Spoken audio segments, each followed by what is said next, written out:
Today we're exploring the journey of Nicolás Maduro, the Venezuelan politician who rose from a bus driver and union leader to lead his nation as president for over a decade. For years, Maduro held an iron grip on power in Caracas, navigating severe economic crises, international sanctions, and domestic protests by positioning himself as the successor to Hugo Chávez's socialist legacy. So where is Nicolás Maduro now? Let's find out.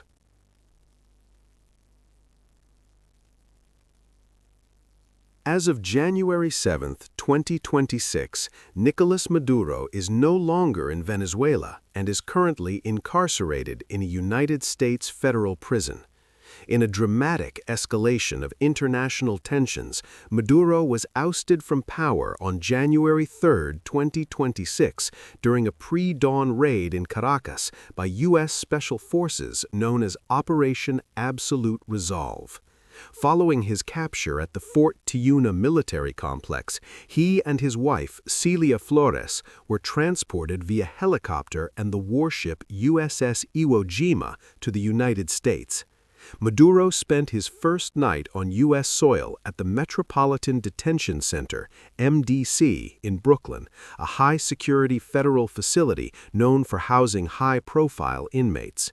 On January 5, 2026, he made his first court appearance in Manhattan, appearing in shackles and an orange prison jumpsuit. During the hearing, he remained defiant, declaring himself a prisoner of war and insisting, "I am still president of my country."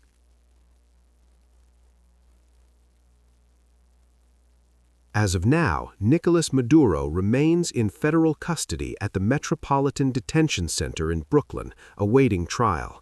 He has pleaded not guilty to a range of federal charges, including narco-terrorism conspiracy, cocaine importation, and weapons-related offenses. A federal judge has ordered him held without bail until his next major hearing, which is currently scheduled for March 17, 2026. Professionally, Maduro has been de facto removed from his role as the head of state.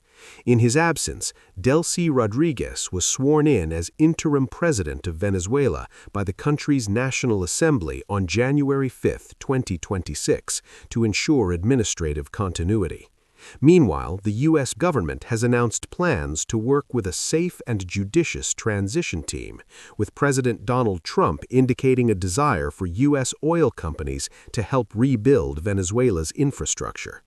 Nicolás Maduro has transformed from a powerful head of state into a criminal defendant in the American justice system. While he continues to fight his case through legal channels, his sudden removal has launched Venezuela into a new and uncertain era, prioritizing a complex political transition above all else.